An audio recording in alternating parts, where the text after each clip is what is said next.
guess we can start now. Greetings to everyone. Thank you for coming. This looks like it'll be a very good meeting.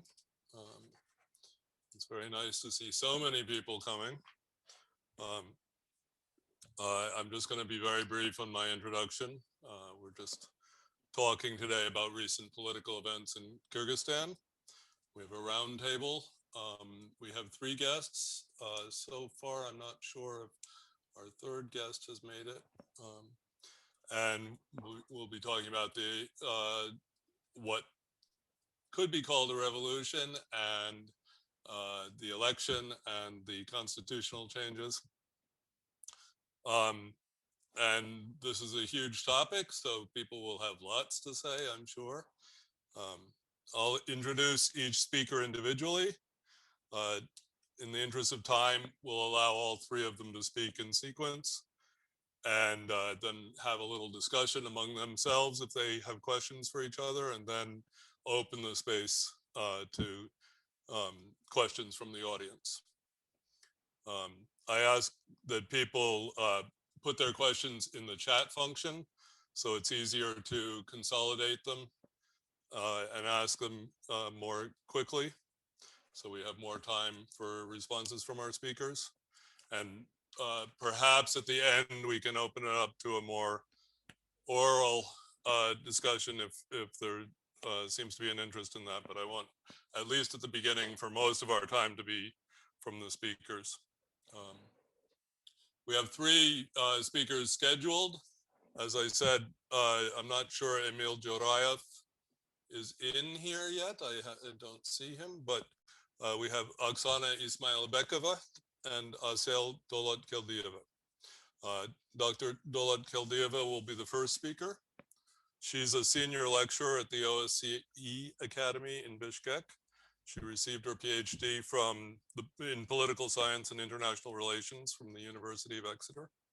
She's published many articles about politics, religious attitudes, resources, and economic institutions in Kyrgyzstan, and has presented at many international institutions about political events in Kyrgyzstan. One of her articles appears in the volume edited by Marlene Laruelle and Johan Engvall from a workshop that was organized here at IRIS in 2012.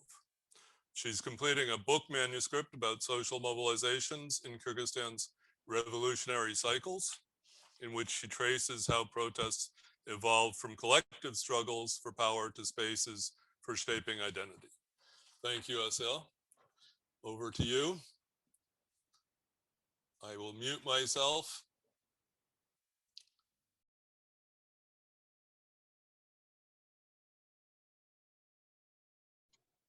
Okay, thank you very much, Nathan. I had a difficulty unmuting myself. That's why it took me a little bit of time. Can you hear me well now? Yeah. Okay. I guess I have 15 minutes, so it's plenty of time to discuss the recent events and, in particular, this the phenomenon of Sadyr Japarov's nationalist populism. So I've been following these events very closely since the events broke out. I was taking in-depth interviews with the ordinary participants of events, but also the elites, and also doing the non-participant and participant observation in different types of mobilizations. So I'm going to present some of this data, but also some reflections on the future. As you know, on the 5th of October 2020, ordinary citizens stormed the White House in a strong popular mobilization against rigged elections and corrupt elites. A struggle for power among political groups who joined the popular mobilization against central authorities was won by Sadyr Japarov, a politician of a middle caliber who was outcasted from political life since 2013. A few months later, after this mobilization, in the presidential elections, almost 80% of voters, but under a record low voter turnout of almost 37%, chose him as Kyrgyzstan's 6th president. First thing he did after grabbing power in October was an initiation of constitutional changes that would mark a return to strong presidentialism that the country fought against in the previous popular uprisings. Just to remind you that this time is a third violent change of government that took place in Kyrgyzstan. Capitalizing on this street pressure, in an unprecedented early support shown to Sadyr Japarov by the majority of protesters, this 52 years old politician marks an important era in which a struggle for power becomes also ideologically oriented. Whether the liberal civil society likes it or not, but Japarov signifies an emancipation of conservative, religious, and nationalist values and ideas. In an ideologically sterile but politically dynamic Kyrgyzstani context, where affiliation to power is a guarantee of access to resources matters most, ideological orientations disintegrate at the next round of cooptation or repression of elites. In such political settings in which no ideological identity has a chance to emerge and survive due to powerful discrediting machines, this victorious populism deserves some scholarly attention. So this impressive rise from a prison inmate to the president of the country, plus this unexpected ability to garner popular support at early stage, conceals a number of important issues that I would like to raise in my talk. First, the unexpectedness of his popularity should not conceal a decade-long activism of nationalist political parties, including his own, and new ultra-right groupings. So Japarov's nationalist populism flourishes on a fertile ground long prepared by him and before him. Second, for our better understanding of the phenomenon of populism, which became so flagrant during this massive mobilization, we should focus not only on Japarov's leadership, but also on his party, Mekenchi. As I will argue later, his populism rests not only on his charismatic personality, but also on a party program, which is, of course, a much more serious business. And third, I will try to address several prospects for the country and its future political design. So Japarov, as I hinted in my introduction, is of course not the first nationalist populist leader in Kyrgyzstan. Nationalism was on the rise since the 90s as an accompanying feature of state building projects, and many scholars wrote about this before. So before his rise to power, other politicians and political organizations advanced similar claims. For example, in 2012, a political movement under the title The People's Voice was created, which comprised such bulldozers of revolutions as Azimbek Beknazarov and Nurlan Latuyev. The movement demanded the change of constitution and the nationalization of natural resources, among other things. Another long-established politician, Adahan Madumarov, and his party Between Kyrgyzstan has been playing on nationalist sentiments of his southern constituency located at the borders with Tajikistan and Uzbekistan. They typically exploited the populist opposition between the rich and the poor, in which the poor were always pitted against the corrupt elites. They also tried to criticize the parliament as a seat of begetters of ill-gotten fortunes, recipients of bribes, incompetent, corrupt politicians. However, their populism was never considered as a serious political platform and would fail to garner larger popular support outside of their regional patron-client networks and the core group of believers. Also, the authorities, of course, have managed to sideline such politicians and movements, either by co-opting or repressing them. However, the period of post-ethnic clashes of 2010, which also coincided with the so-called conservative turn in Russia, paved the way for political organization of nationalism. This period saw the emergence of ultra-right grassroots grouping, albeit with connections to the state bodies and national political parties. These new right-wing actors sprung to politicize the typically nationalist topics such as the place of women in society, the role of ethnic and sexual minorities, the territorial integrity and borders, as well as Western and Chinese influence. For example, a notorious nationalist group, Kyrgyzstani, 40 Knights from Kyrgyz, organized unprecedented punitive raids against female sex workers who provided services to foreigners. These raids were then picked up and imitated by other vigilante groups among Kyrgyz labor migrants working in Russia, who began surveying Kyrgyz women hanging out with representatives of other ethnicities. Another ultra-right-wing group, Kalis, chose NGOs and LGBT people as enemies of Kyrgyz traditions and values. These groups were active at the time of importation of conservative laws from Russia to Kyrgyzstan concerning the tighter control of the internet, laws that would target NGOs as foreign agents against LGBT propaganda and so on, which of course raises important questions about the autonomy of Kyrgyz nationalist projects. Among these nationalist groups and movements of that decade, Sadyr Japarov was part of a newly formed nationalist political party, Atatürk, Homeland, which ran in parliamentary elections in 2010 and was victorious thanks to their nationalist rhetoric. Prior to the April Revolution, he served as an anti-corruption commissar under the notorious dictatorship of Bakiyev. However, the Bakiyev's ousting following the popular uprisings in April 2010 did not put an end to Japarov's political career. The bloody ethnic clashes that took place in the immediate aftermath of the April Revolution have gravely tarnished the reputation of revolutionaries and enabled the resurrection of Bakiyev's cadres on the wave of the nationalist sentiments of the Kyrgyz ethnic majority. So it is within this Atatürk party, together with like-minded politicians, that Japarov will continue rocking nationalist ideas around the titular nation and ethnic minorities, as well as the nationalization of the largest and long-serving gold mine, Kuntor.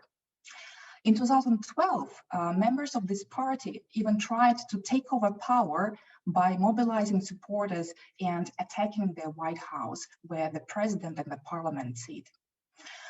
This was the beginning of a series of protests that party staged in Bishkek and the Issyk region, home to Kuntor mine. After the bad end of this protest, when several local activists were sentenced to 5 to 7 years and members of the party were charged with kidnapping of state officials, Sadyr Japarov had to flee the country, where he remained in exile until 2017. That year, he decides to return to Kyrgyzstan, where then he faces arrest and imprisonment. And during this sentence, that he unfortunately loses his parents and a son. However, while in jail, he continues political activism, and together with his old friend Kamchi Tasheyev, forms a new party, Mekenchil, which means from Kyrgyz patriot. His supporters have organized a series of protests calling the authorities to review the sentence. While the authorities did not take these protesters seriously, their party was already talking about the taking over of the power. While Japarov was still in prison, the party ran in the parliamentary elections of 2020 with the same nationalistic rhetoric.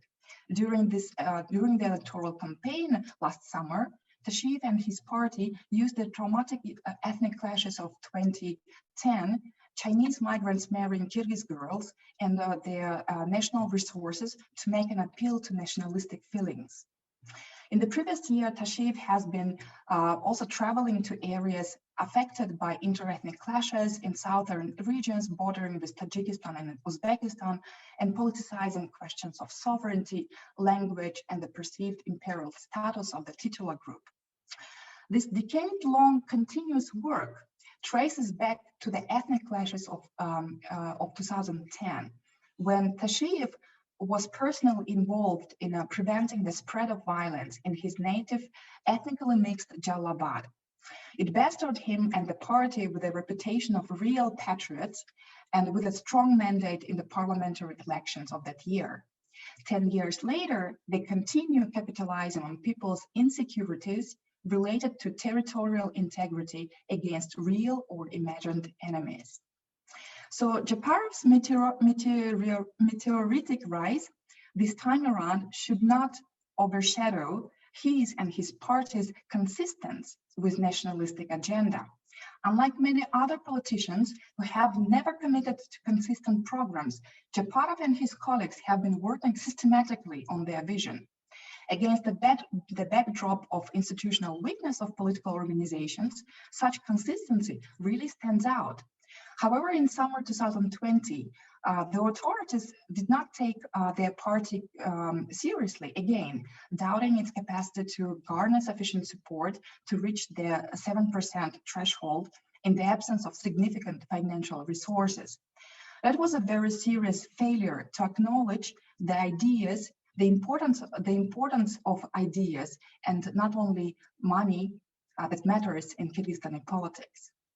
In the meantime, the nationalistic rhetoric was working its way in the countryside, where in the context of the COVID-19 pandemic, outside of the typical farming activities, the work has stopped and migrants got stuck in their homes with reduced or no remittances coming in at all.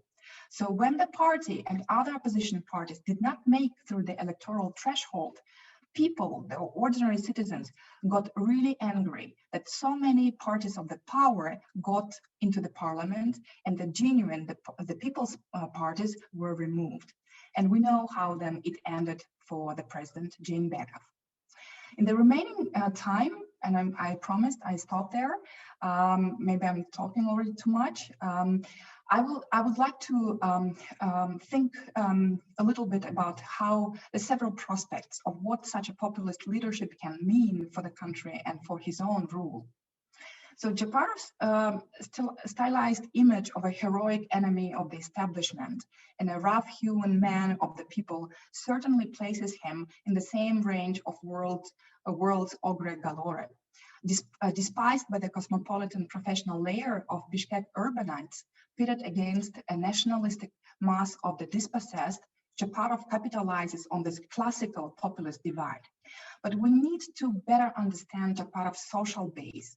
From my preliminary observations when I was taking part in different rallies and mobilizations this autumn, and from, of course, the social media analysis, we see that Japarov's social base is a coalition of small shopkeepers, migrants, unemployed, petty agrarian producers, salaried employees, and the suburban poor. Today, his opponents do not dare to challenge him directly, and there is no resistance from legal rational bureaucracy and elites because they're afraid of this mass support. So if he's not stupid, he would understand that such a mass popular support is his protection against the opponents. But for the moment, this diverse, I'm sorry, just need to drink a little bit. So for the moment, these diverse active groups self-organized in the form of populist revolutionary committees or people's watchdogs groups. But will this mass base be translated into the parliamentary representation in the new constitutional design? That would be a modern era solution for Japarov. But as the recent history shows, Kyrgyz history shows, keeping these forces outside of the system also brings a risk of disintegration of the mass support base sooner than later. But their integration into the new parliament faces harsh competition from the oligarchic elites, which will vie for scarce parliamentary seats, which will be reduced from 120 to 90 seats in the new constitutional design. Japarov has a second option, which would be a postmodern one. As many populist leaders around the world that keep their base politicized using the unprecedented power of social media. And Japarov already did use social media to catapult to high politics, but will this be enough to stay in power? As we also know that social media can have varying effects on political activism. And that would also mean if Japarov would opt for the postmodern option of keeping his social base, that would also mean a continuing polarization of society, unfortunately. Another key to his future rule is the question of alliances with the existing oligarchic elites. Will he continue the patrimonial rule by extending elites the access to resources and wielding in exchange personal loyalty necessary for regime security? Or will he try to capitalize on his new constitutional powers to liquidate political pluralism so that he can rule on his mass support? Is an open question. The recent Jimbekov's regime showed how dangerous it is to rely too much on oligarchic money. The notorious Matraimov's clan showed how much they are capable of orchestrating a parliamentary coup. If he opts for the oligarchic alliance, as his predecessors did, he might omit the same mistake when a patrimonial system serves the elite's interests only. Then the mass support the mass base that supports him now will turn against him. That's why we must look a little bit more in detail at his internal party dynamics. Much of the constitutional design that today is so much in public debate, surprisingly comes from his party pressures, not from his own standing. The Kurultai, for example, or the insertion of traditional norms. So he's fulfilling the demands of his party members. Can we say that these are the rudiments of a nascent ideology? If he's not stupid, he would try to develop some sort of ideology in order to grow as a charismatic leader in contrast to the preceding patrimonial rulers of the past. Will he suck up the traditional oligarchic patrimonial system, or will try to now create a new type of leadership? This is an open question. What is also unclear is his project of Greater Kyrgyzstan. Because of course, symbolic politics will soon not be enough. Even his new constitutional design has only limited performative effect. People will start demanding policies which would redress joblessness. And people have placed in him very different hopes and expectations. Some ordinary citizens want him to address economic poverty, others to restore sovereignty against Chinese debt, others to ban marriages between local women and foreigners, and still others want him to punish the greedy elites and fix the state. So, but for the moment, so far his nationalism has been expressed in opposition to foreign capital and Chinese illegal migration. But does it mean that he will become enemy to the foreign capital? Or will he hand over natural assets to China and global banks in the absence of better ideas of fixing the economy? And this way turn into another supine populism. Thank you for your time and for your attention. Thank you very much, Marcel. It's very, very nice that I can let you go a little longer, except that it also is partly because Emil has not turned up as far as I can tell. If I'm wrong, please correct me. But this is very good, and let's just continue immediately to Oksana's presentation, and then we can open discussion. I wanted to point out that if you want to ask a question, anyone in the audience, please feel free to write in the chat. If a question comes up to you and you feel like you'd like to ask it right now, write it down as soon as you want. Okay, our third speaker, she was going to be our third speaker. Our second speaker is Dr. Oksana Ismailbekova, who's currently a postdoctoral fellow at Leibniz Zentrum Moderner Orient in Berlin. She did her PhD in social anthropology at the Max Planck Institute for Social Anthropology in Halle. Her dissertation examined the political, economic, and kin patronage networks around a successful local leader in a small town near Bishkek. Her book from this work was published by Indiana University in 2017 under the title Blood Ties and the Native Son, Poetics of Patronage in Kyrgyzstan. In her most recent publication, she also examines the ways that Sadyr Japarov plays the role of native son, both in his native Issyk-Kul region, but also more generally throughout Kyrgyzstan. Oksana has also researched and published extensively on the ethnic conflicts, interethnic conflicts of southern Kyrgyzstan, and has led and participated in research projects on security, religion, gender, and kinship at German and Swiss institutions. Oksana, thank you. You there? Yes. Hello. Thank you. Thank you for your nice introduction. It's good that Asel gave us background information, and I would like to complement her presentation with my presentation. I will be talking about the experiences of Uzbeks in southern Kyrgyzstan, and I have prepared a PowerPoint presentation because in order to show you some pictures and so that it's clear, especially for those who are not familiar with the context.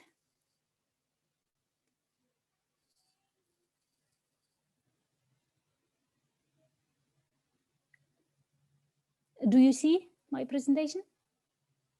Yes. Yeah, and do you hear me? Okay, good. So I will immediately start. That, as you see, the title of my talk is on inter-ethnic patronage network in southern Kyrgyzstan. I will be talking about the Kyrgyz state authorities and Uzbek businessmen in southern Kyrgyzstan. As we know, historically, two ethnic groups, Kyrgyz and Uzbeks in southern Kyrgyzstan, have lived side by side in constant contact with each other through state-business symbiosis, according to Liu and Megaran.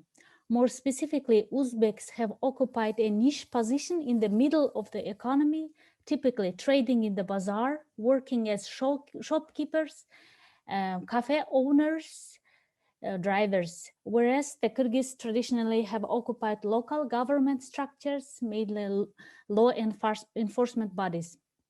However, in the conflict of 2010 has drastically changed and destroyed this symbiosis, and with it threatened the Uzbek business sector. Based on my research on secure and insecure spaces for Uzbek businessmen, this article is an open access article where I showed how the most profitable businesses of Uzbeks, especially the catering service, auto service, and stores, have been turned into safe social projects such as private schools, hospitals, mosques, madraseh. In case if you are interested in Uzbek business state symbiosis, inter-ethnic patronage network, you might find this article useful. This presentation puts forward an analysis of the situation of ethnic minorities in Kyrgyzstan, mainly Uzbeks, and provides their views based on my previous research, which has been published as Surviving Everyday Life Securityscapes of Threatened People in Kyrgyzstan, together with my other colleagues, as well as recent follow-up interviews via telephone, Zoom, WhatsApp. I will talk about the inter-ethnic patronage network of Kyrgyz state authorities and Uzbek businessmen and try to understand their vision of the future. I will provide partial explanation why Uzbek businessmen supported Japarov. The main focus is on of my presentation today is based on Uzbek narrative, their subjective experiences, interpretations, perceptions, and explanations. This presentation does not claim to give any overall picture of the whole situation, but it's really about Uzbek perspective, more specifically about the Uzbek businessmen. I will use the term securityscapes of Uzbek businessmen, which we defined as imagined worlds of security and threat that structure the lives of people as they go about their daily business. Thus, securityscapes are based on intersubjectively enacted social practices and emphasize the individual agency of actors in seeking security, which is especially evident if these actors cannot rely on state authorities. Below, I would like to discuss 3 examples of securityscapes of Uzbek businessmen by supporting Japarov, because they claim that they are against Suyun Umurzakov's network, First, second, against corruption and dola share, and third, balance between low nationalism and high nationalism. First, I would like to provide you some background information about Suyun Ömürzakov.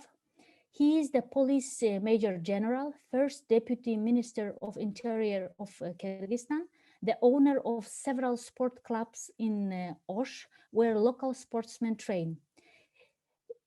He has a very low authority among local businessmen in Osh, even though he might enjoy higher authority in the law enforcement agencies. Suyun's younger brother, Uluk Ömürzakov, is a chief prosecutor in Osh. Many businessmen complained that they were threatened by Uluk Ömürzakov. During a meeting with Japarov, local residents voiced information that Ömürzakov's family had taken over entire southern capital. In November 2020, Ulukbek Ömürzakov was detained by State Committee for National Security officers. He is suspected of possibly organizing a raid on coal deposit. And this is not the end of the story, because Azat'ı correspondents conducted a journalistic investigation into the crimes in which sportsmen from this club were suspected.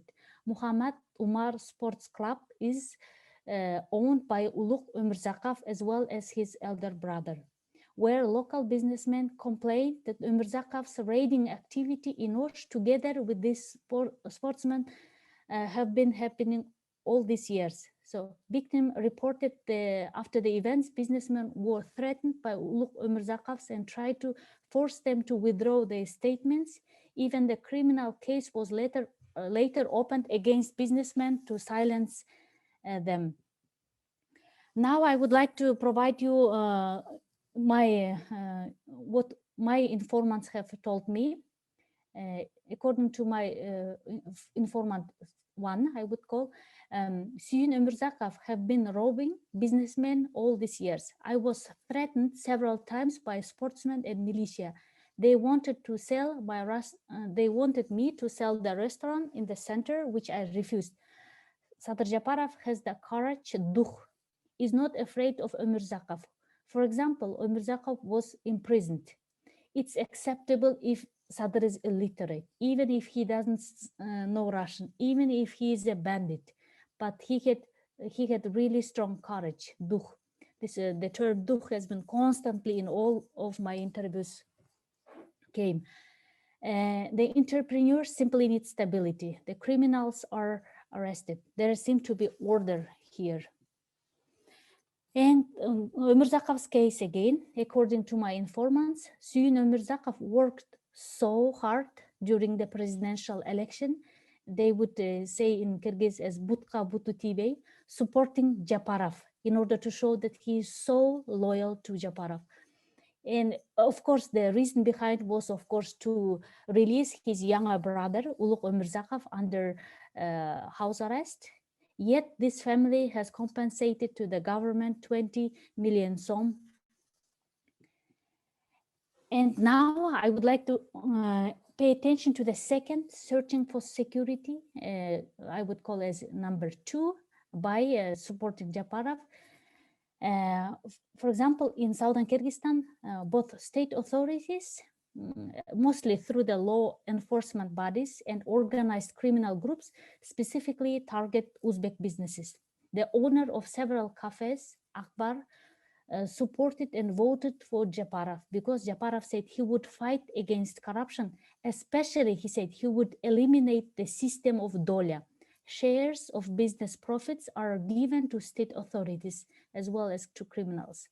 When I asked the question whether there have been any changes since Japarov's presidency, Akbar responded positively. The younger brother of Kadyrbek Aliyev, important state authority in Osh, younger brother is Murat, who used to be the head of the police of Ormon district. And he used to collect dola, even starting for those who sell semichki, seed, those from car washing services, machine oil change, food services, catering, shop, other small businesses. And when this police, Murat Aliyev, came for the first time, Akbar would invite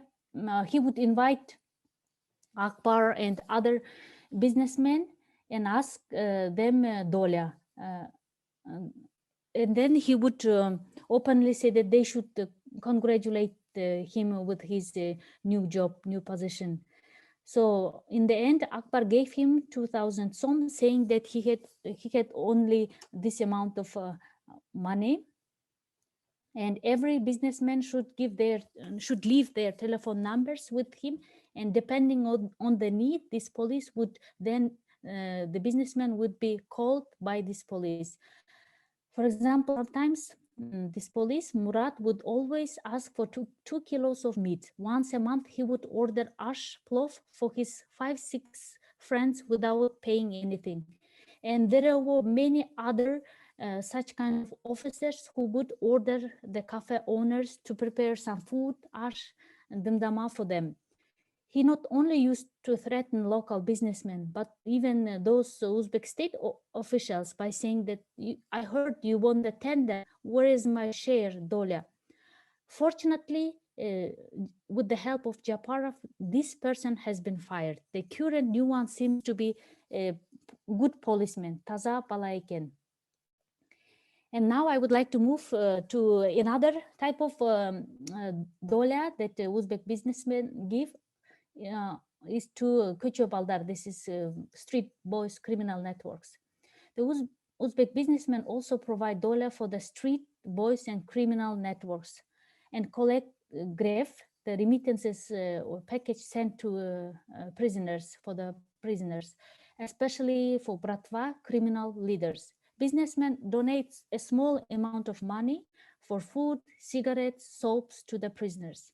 The state budget cannot cover the basic needs for school medical staff without even talking about the funds for the prisoners. So apparently, according to my informants, the names of the cafes, restaurants are registered and mentioned in the prison and in a practice known as atmetka. Business people describe criminals more humanly, они не наглые. They say they understand if their business is not doing well, they might have to wait for a while for payment. But compared to police, they are quite, they would describe this as arrogant, нахальные, наглые. And finally, I would like to come back to the third security, searching for security number 3, especially Uzbek businessmen have balanced between low nationalism and high nationalism. So according to them, as we know that the Japarov's main opponent was the southerner Madumarov, who got 10% of the vote in Osh Oblast, whereas Japarov got 82. But Madumarov got the second largest vote after Japarov compared with other candidates. But however, Madumarov is known as an ethnic nationalist because of his advocacy against the Uzbek mass media when he was the first state secretary during the Bakiyev's time. Madumarov is still remembered by many representatives of ethnic minorities for his divisive statement of 2007 when he opined that Kyrgyzstan is indeed our common home, but other nations are tenants there. So most Uzbek minorities vote for northern presidential candidate or party whose leader is northerner. According to the Ilyas, another Uzbek businessman, says Japarov has a duh, courage, or in Kyrgyz he would say erki bareken, is from the north of Kyrgyzstan. Since Soviet time, Uzbek have supported someone from the north. It's easy deal with state authorities from the north. Northerners, unlike southerners, have a very limited or little nationalist thinking. They also openly protest against criminals. Because of this trust sympathy, the southern Uzbeks prefer northern Kyrgyz state authorities, because they haven't forgotten conflicts in Osh of 2010 when Uzbeks community was targeted. In order to understand why Uzbek businessmen support Japarov despite his violation rule of law, it's important to look at the security strategies of Uzbek businessmen, and they trusted someone who was very controversial figure, who personally experienced injustice of law and showed his strength against other strong mafia networks, know the world of criminal networks. People, personalities, and difficulties coincide with the head of the state, and people begin to identify with that person. Because of shared experiences and courage, his identity as northerner with low nationalistic ideals, meaning economic populism combined with cultural conservatism, all these aspects contribute to Uzbeks businessmen's mobilization. At the same time, businessmen describe the situation as waiting state, состояние ожидания, by claiming that we still have to see how things develop further. So this is the end. Thank you very much for your attention. I hope it was understandable. It was great. Thank you very much. So I still don't see Emil Jorayev, so we will continue now on to questions. Asel and Oksana, did you want to ask each other any questions? Did you have any issues to raise with each other?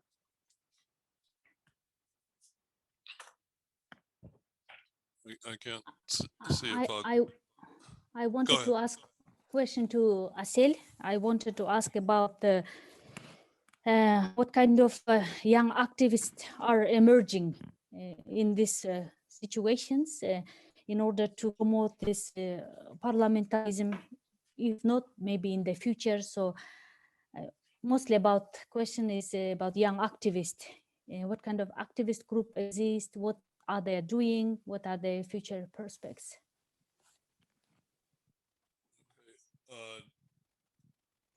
For some reason, Asel is not able to control her, and I can't.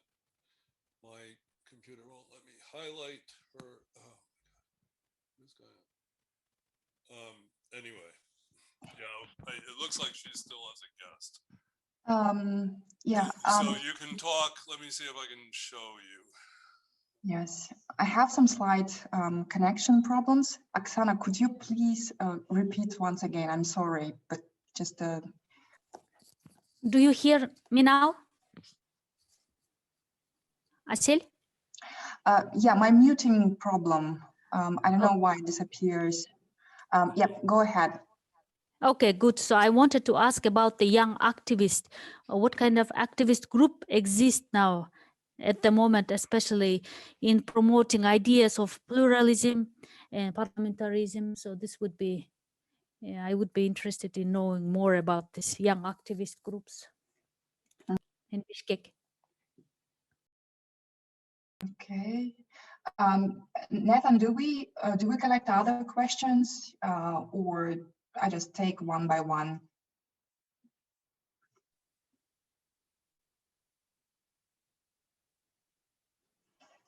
I cannot hear you.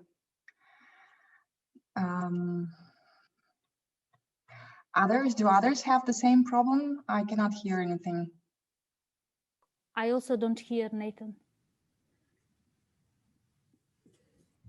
Sorry, my microphone. Matthew, can you get Asel able to be seen? Because my screen, it won't let me press that button. Yes, I don't see the option for allowing Asel to share her camera.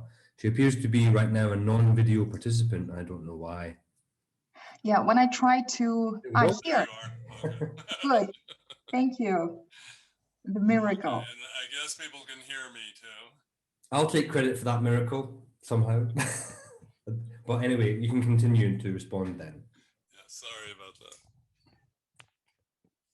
Okay. Yeah.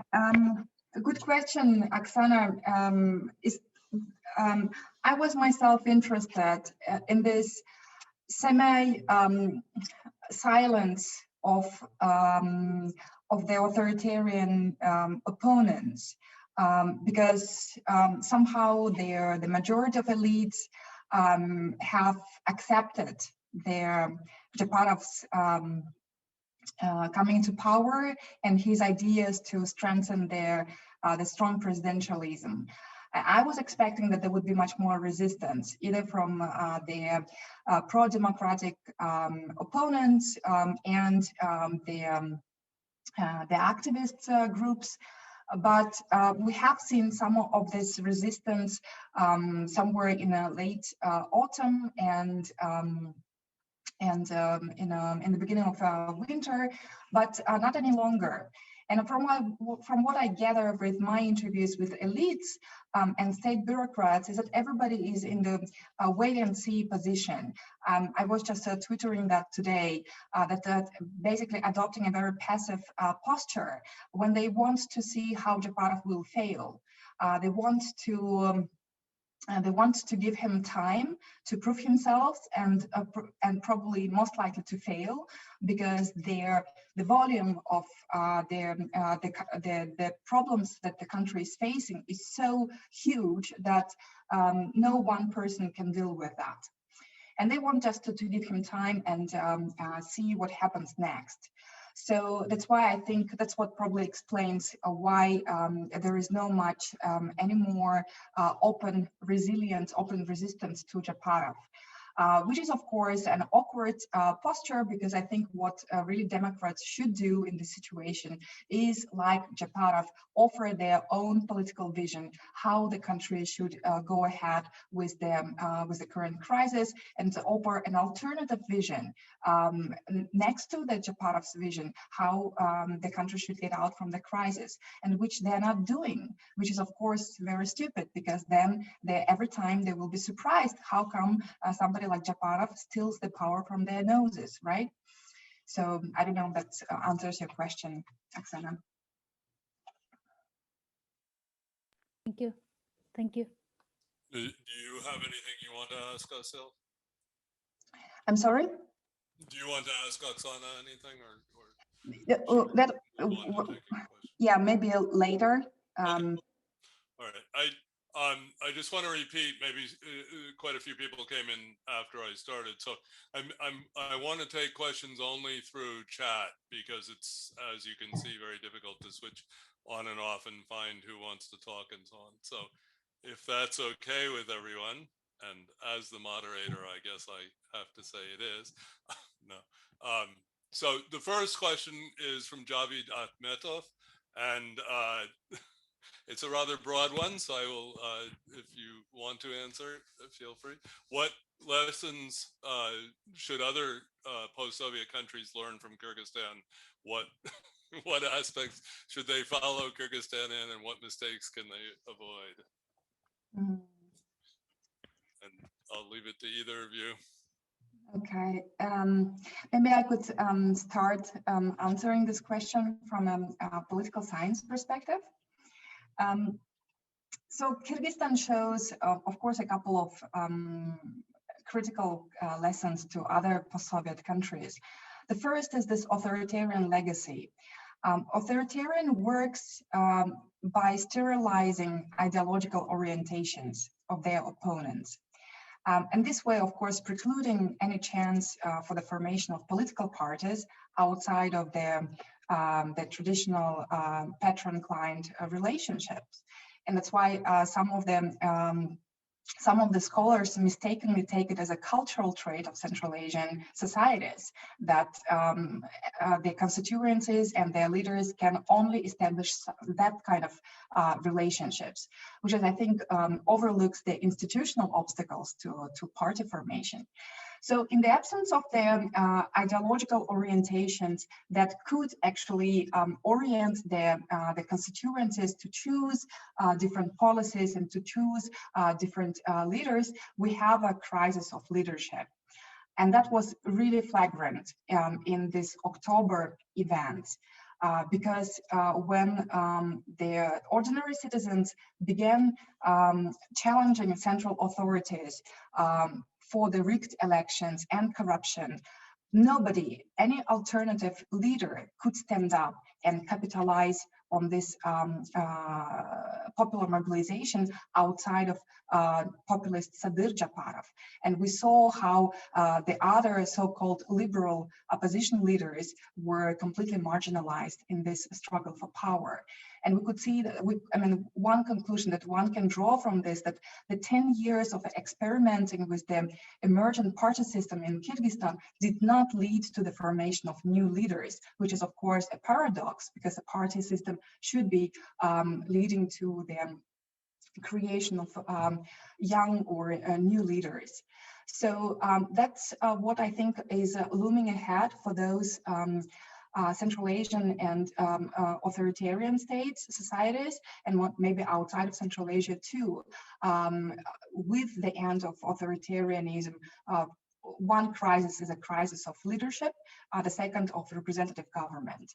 That would be maybe my initial thoughts to this broad question. Thank you very much. Oksana, did you want to reply to that, or would you like to take the next question? I can try. It's also broad. So one thing that I would like to add to this question is because in the case of Kyrgyzstan, what we see here is that criminal, state, business are so intertwined, and it was very obvious during my research that it was impossible to see the boundary. It became so blurred that it's very hard to distinguish where the link, where this boundary ends of criminal or state or business. So it's impossible to differentiate because initially I wanted to do research on with the state and business intersection on personal networks, but I ended up doing research on criminal networks, on corruption. So and I think we have to do more this kind of research. And one thing that I thought other countries can also learn from Kyrgyzstan, that despite the fact that we somehow failed, I would still think that there is some hope for the young scholars, young activists to promote more pluralistic ideas in the future and work in this direction. Because then this would be my personal interest to think in this direction and to work together with other young people, activists, and promote the idea of parliamentarism and have more this kind of initiatives in the future. So, thank you. If I just can add to what Oksana said, right, because I think she's raising a really important issue, is this state oligarchy relationship, regime oligarchy balance of power, because the Central Asian studies which focused on elites and the elite contestations of power, and therefore trying to predict the regime stability and the regime durability, they focus on this, of course, the regime oligarchy balance of power.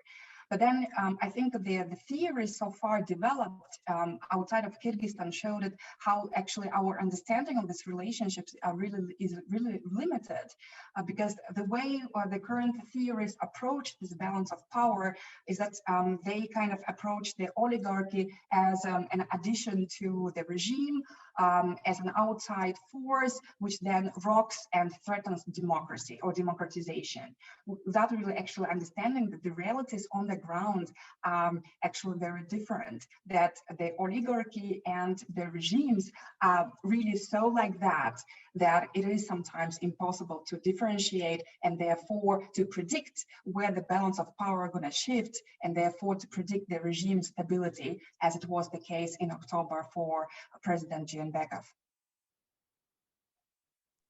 Thank you.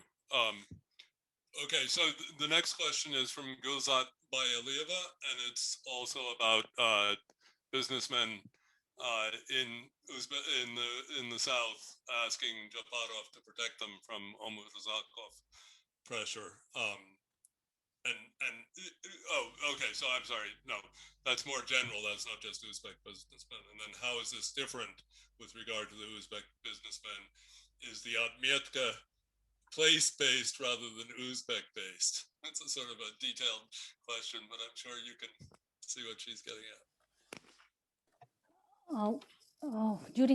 I interviewed my informants using telephone and Zoom and WhatsApp. So one thing that I have learned from them is not all the businessmen supported for Japarov, but and here we see the differences.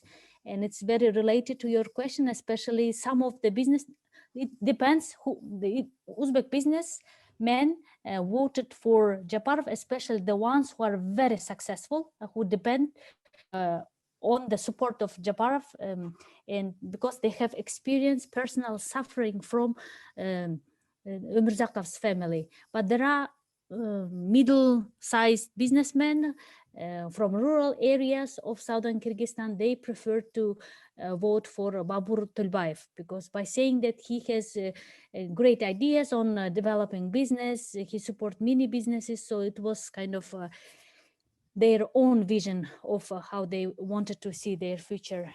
But I was also very surprised to see that not all of them, but there are also differences to whom Uzbek businesses, to whom they vote, depends on their own personal experiences and how they view their future. So, and concerning this Atmetka, it's I would say this is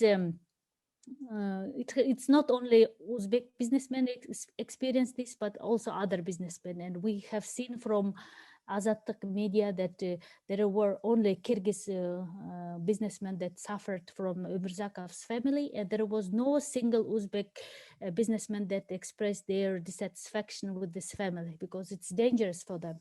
And even for my research, I anonymized all my informants. So, but for Kyrgyz, it was possible to express, even when Japarov was in Osh, only Kyrgyz people expressed their dissatisfaction with the Umurzakov rather than Uzbeks. So rather they are quite silent, and it's even impossible to convince them to open up. And so I have built a long-term relationship with, trustworthy relationship with them. So it was possible. Thank you. I'm going to move us forward. The next question, I think, is a very important one that you'll both like, from Joanna Lillis.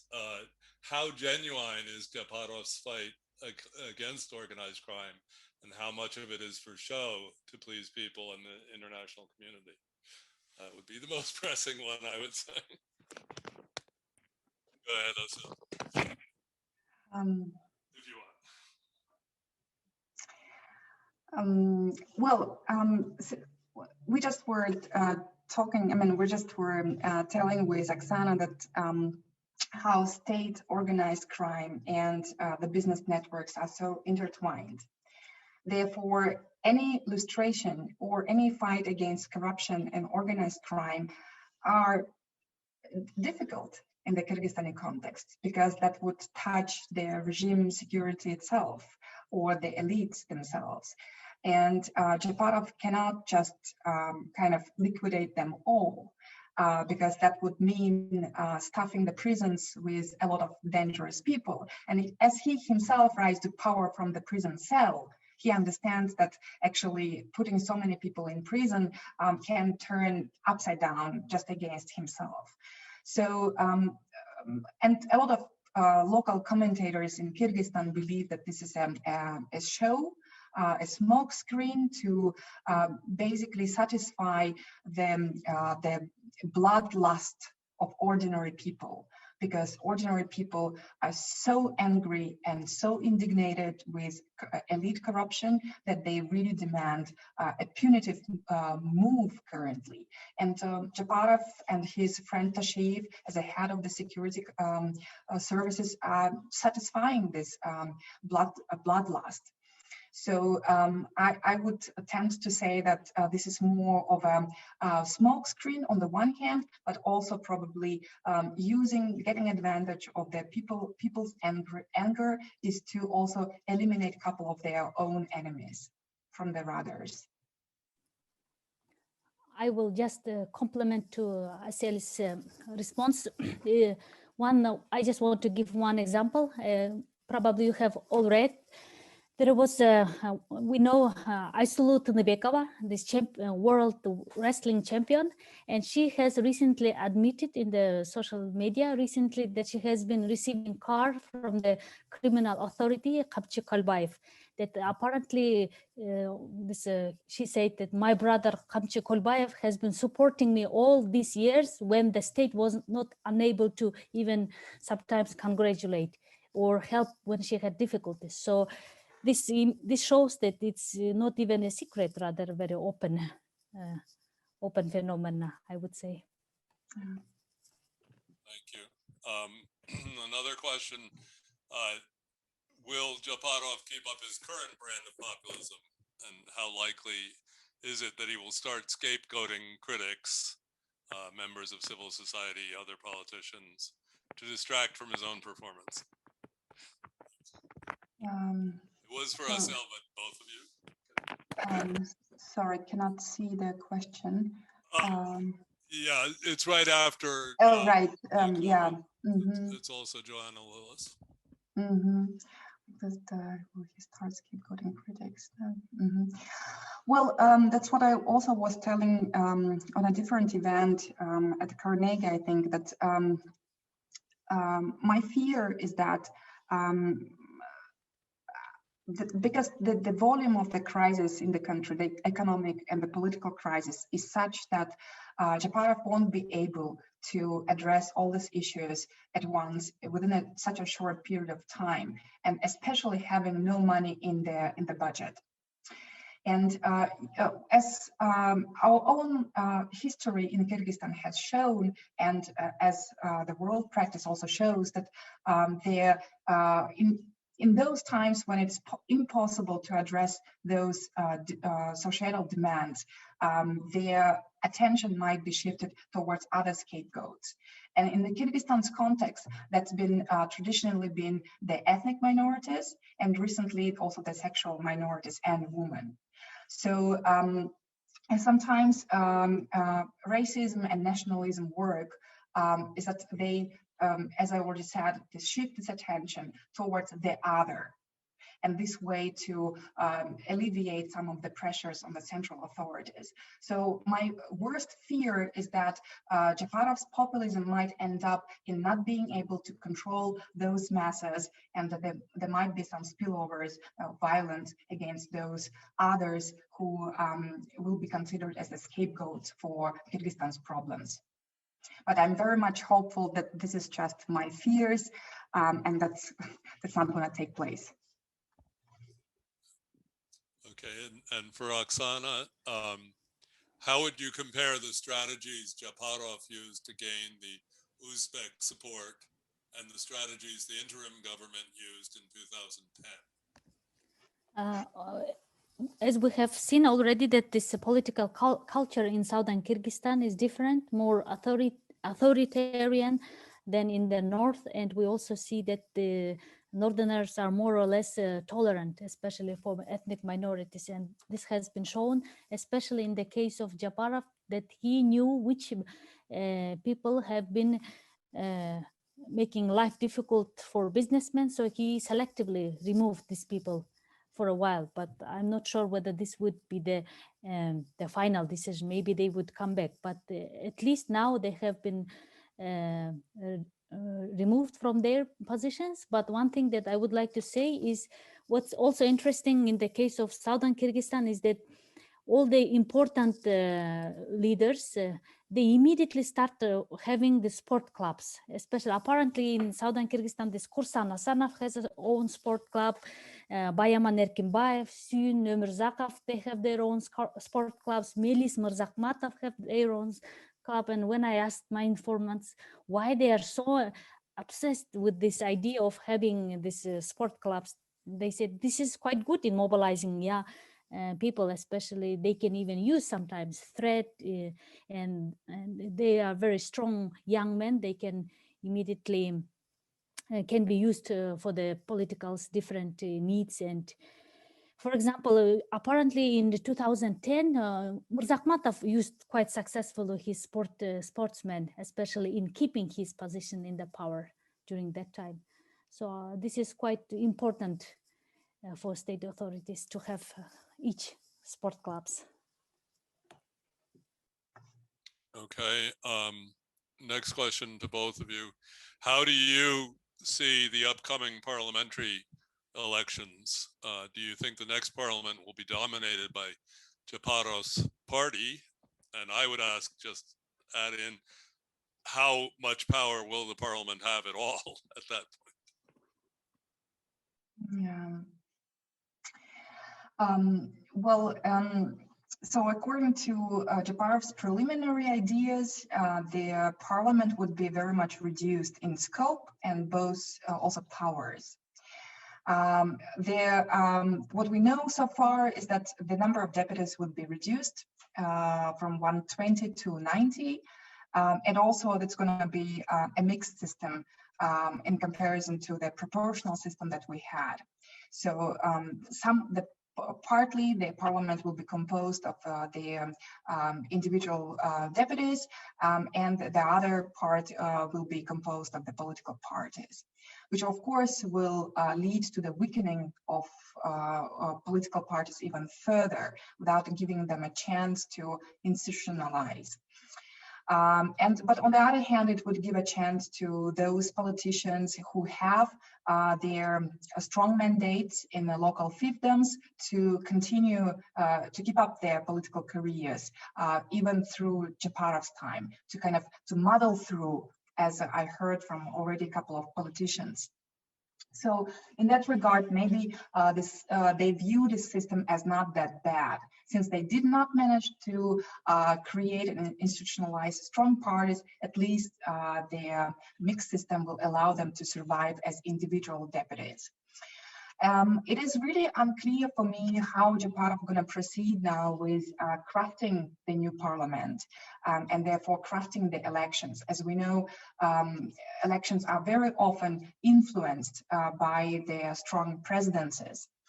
Of course, Japarov might be tempted to fill the parliament with his own party as a victorious candidate, of course, and that would make sense because he has such a broad mass support, and that would make sense to kind of follow up on this mass support and translate it into the representation. On the other hand, I'm not sure whether he can continue creating his rule without the necessary help, financial help from the oligarchs. And there we already hear some attempts by the notorious clan of Matraimovs that they are trying to already create a new structure because they cannot, of course, continue with their old name, making in Kyrgyzstan, because that would spur really a lot of anger. So there might be a case that the parliament might be actually composed of Japarov's and then Matraimov's political parties. But that would again mean a potential destabilization for Japarov's rule in the future. Thank you. Oksana, do you want to add anything? Or? Just briefly, one thing that I would like to add is personally, I would be very interested in observing the composition of Kurultai and who will come because in my previous research, I have done research on lineage associations in Kyrgyzstan.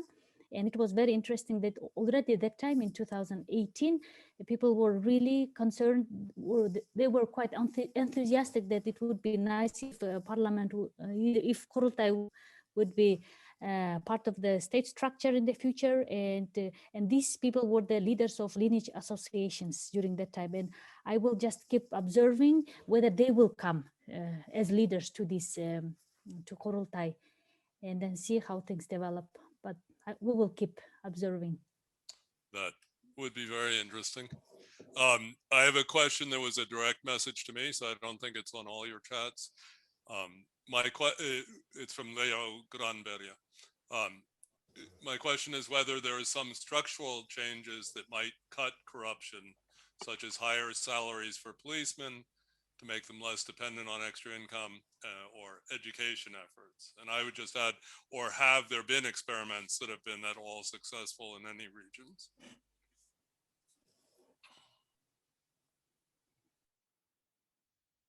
Either one of you.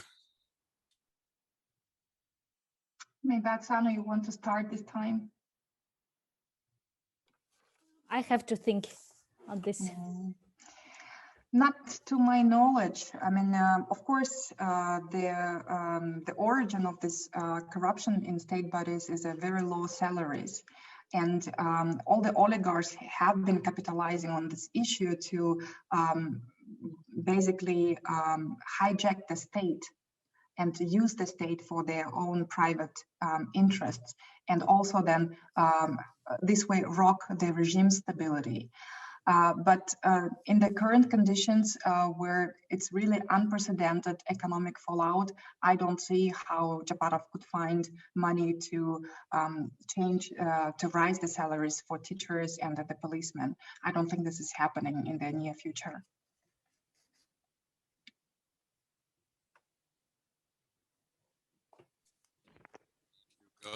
Oksana, are you? I just asked yesterday, I was calling my parents in Kyrgyzstan and asking about the situation, about the salary, because both of them are state, work for the state and receive the state salary. So they were, they usually they don't complain, but this time they have complained that apparently the minimum salary will be 5,000 som, and they were not happy about this new Prime Minister's statement that for 5,700 som it would be enough to live, and they were quite angry of his statement that that how can even one person cannot live for 5,000 som for 1 week. So this is and also we know that the root of corruption, it's a long story, and but there is a book on investment, state as investment, by Johan, yeah? And he also states that when there is no alternative ways of earning money, people start investing into state in order to get money. So for example, when we go to Kyrgyzstan and to get passports for our kids, probably we spend all our money as well as our time for getting spravka, small piece of confirmation, from moving from one place to another. So they made the life of people quite difficult, and especially this is done to make sure that we pay something for them. Thank you. So from Vera is a question, what is the attitude of this government towards foreign investment? For example, the right to gold mining. And I would just extend that to what is the attitude towards the various gold mines, not just Kumtor, but the other companies like the Chinese. Right. Oksana, do you want to go ahead or should I? You should. You are expert on gold mining. Okay. Well, first thing is that natural resources, and the gold in particular, have been traditionally treated as political resources, and they always made to the forefront of stories in every time we had a popular uprising against the government. So I remember when I started my PhD in 2010, after the so-called April Revolution, the takeover of mines across the country were taking place in the immediate aftermath of the revolution. And the mines, and of course, in different localities, the stories about gold mines were very different. In some places, people were angry with the politics of hiring. In other places, people were really frustrated with the ecological devastations and violations. In other places, people were simply would be afraid how the mine would change the traditional economic activities of livestock breeding and farming. So every locality would be different, but every time the popular uprising and the change of government would be accompanied by the takeover or attacks on the gold mines. So it is not surprising that the governance of natural resources is an incremental part of any politician that comes to power, including Sadyr Japarov. In case of Japarov, his record has been kind of inconsistent. So his nationalistic rhetoric since 2010 was focused on nationalizing the country's long-serving and the largest mine, Kumtor. And that's how he also then attempted to take over power in 2012. And then that's how he was also sentenced. But then his rhetoric changed. So he proposed not to nationalize the Kumtor mine during the presidential campaign and claiming that there are not much gold left in Kumtor, and therefore there is no need to now take it over into national hands. But then he now, as a president, he signed a decree which bans the foreign companies from developing natural mines.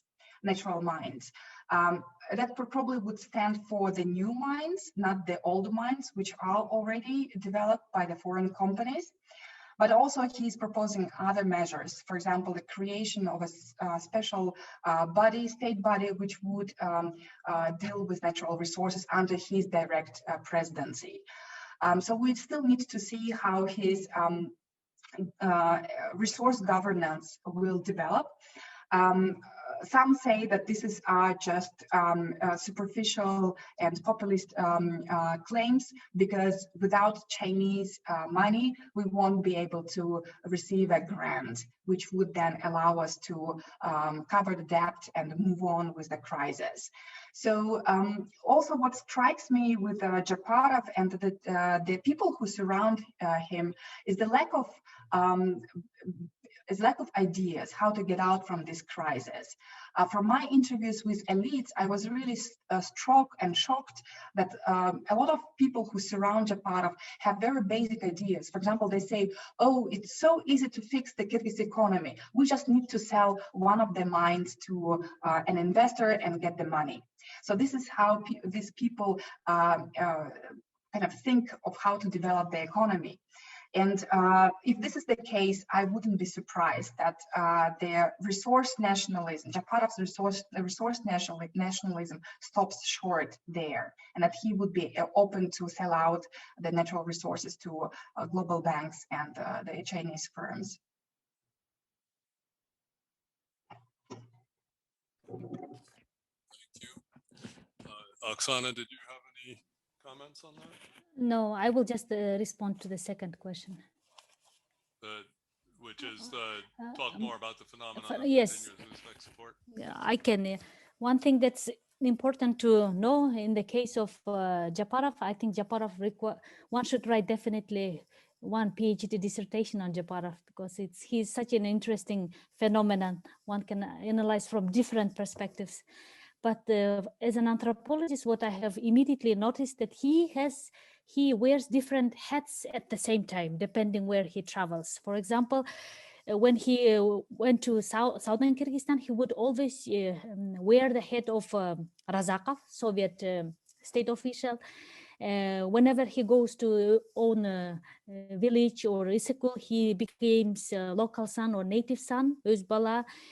And if he goes further to Naryn, he becomes someone who would solve their problems, credits or debts. Or in other places, he becomes a blessing that was sent from ancestor. In other places, he becomes, especially when he talks to Uzbeks, he's the one northerner without stressing ethnic identity of Uzbeks. So he is quite good depending on the context and situations. He knows how to talk to different kind of people and know how to make sure that they support him in times of need. So this part I found really fascinating, because with other politicians, They can be either a native son or someone from the south, but he can really change depending on the context situations. So. Thank you. That's very interesting. So the next question is, what will be the first test for Japarov as a head of the state, in your opinion?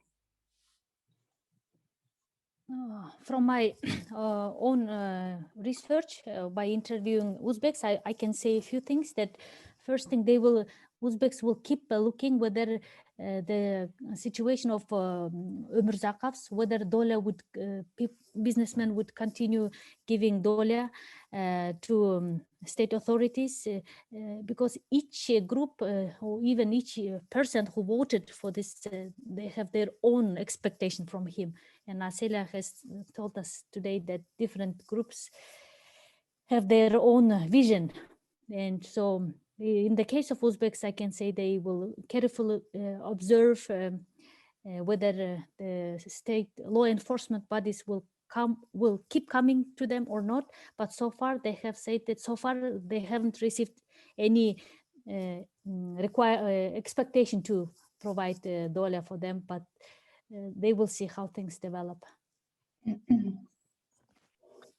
From my perspective, I think I would now really observe how the Japarov's tandem with his old friend Tashiyev, and in general, the dynamics within his party and the closest team, how that would develop. As I mentioned, this is important because one-person populism is one thing, but a party populism is a much more serious business. And so far, Japarov's strength really lies with his social base. And that a lot of ideas that he's now implementing actually come indeed from his party program, from his party followers, and from the base. So but of course, the splits within the party, the splits within their closest circle of Japarov would, of course, then create real implications for this mass base and for the ways Japarov would be able then to capitalize on the organization and not on his own personal charisma. And of course, the risks of such splintering of his organization, of his mass base, are there, they are present. These are the temptations of power. This is how Japarov will be able to manage to co-opt his diverse membership, right, into the organization. And that will be decisive in how Japarov will now successfully or unsuccessfully build a larger organization and not only his own personal leadership. Thank you very much. And right now we only have one more question from Anne-Marie Setra. Do you have a foreign agent law similar to the one in Russia? Is there a foreign agent law in Kyrgyzstan?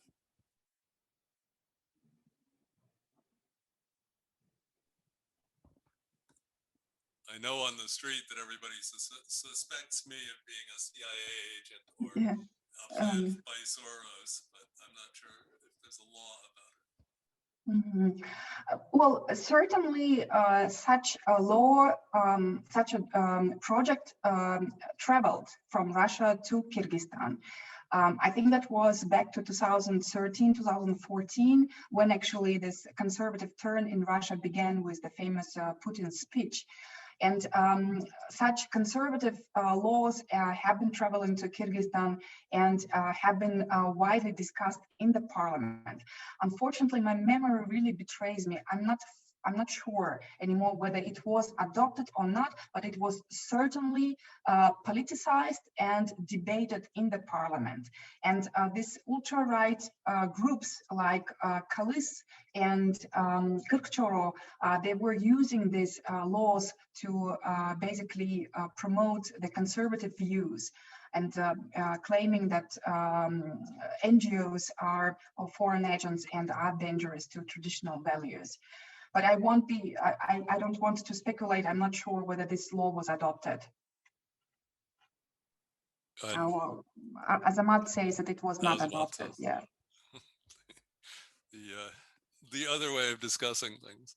And then Anne-Marie Setra also asks, could you say something about women's position in Kyrgyz society and how it's been affected by the changes? Are there any women gaining positions now under Japarov?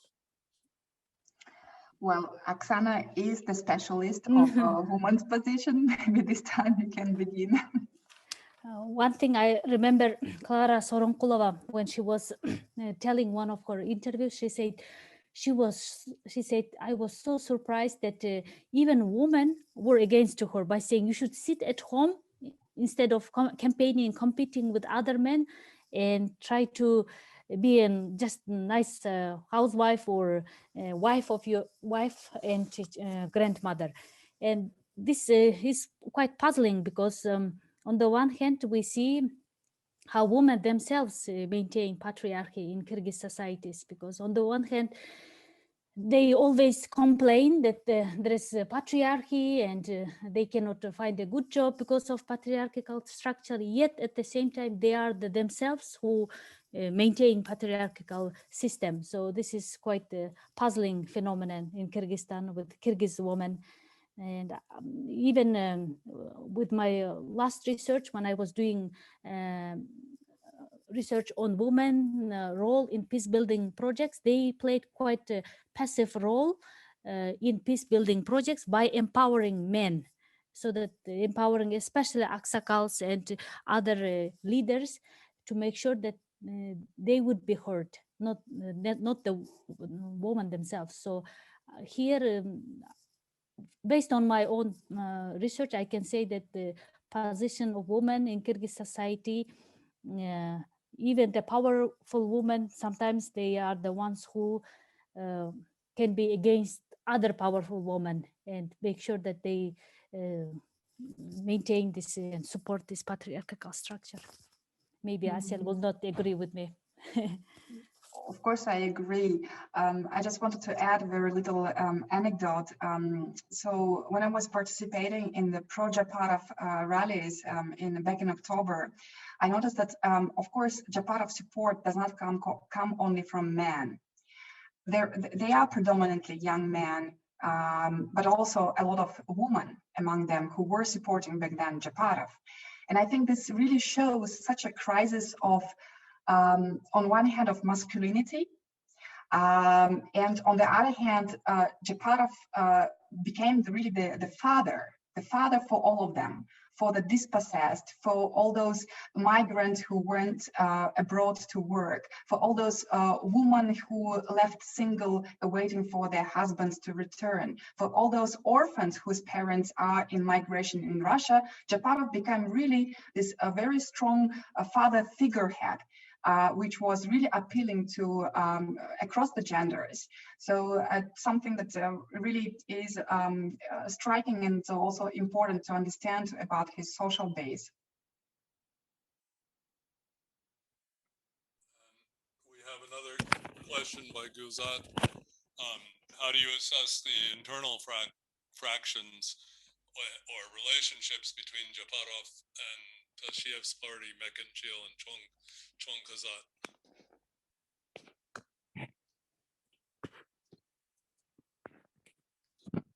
Mm-hmm. So it was interesting, right, to observe last week how the leader of one of the leaders of Chongkazat was facing the risk of being removed from the new government structure. And whether this would now be the beginning of the splintering of their coalition, because Chongkazat, of course, helped Mekenchil and Japarov to come to power. And Chongkazat's leader's role in actually storming the White House is also not fully understood, not fully explored. But from my interviews with ordinary citizens who were taking part in the storming of the White House, they say that the leader of Chongkazat was personally calling people to now take over the White House and depose the president. So Chongkazat's contribution, let's say, to this violent change of government is consequential. And his removal from the new governmental structure would also be consequential. And that's why I was telling earlier that it's really important to look now at these dynamics, whether these people will be able to stick to each other and represent a strong alliance or not.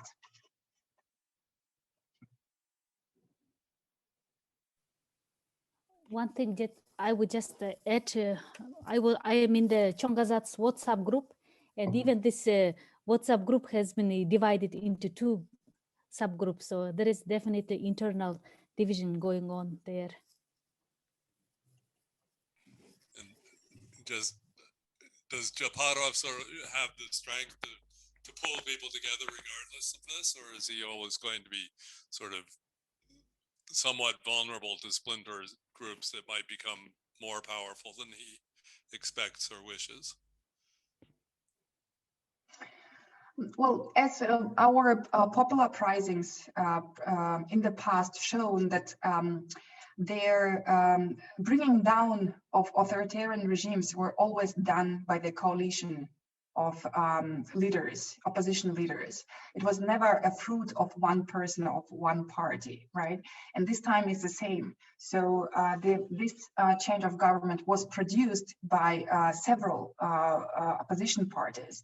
And I think for the time being, it's really important for Japarov to co-opt all these core revolutionaries in one government and continue sharing the resources with them if he doesn't want these people to turn against him, while his base is still not very much solidified and consolidated.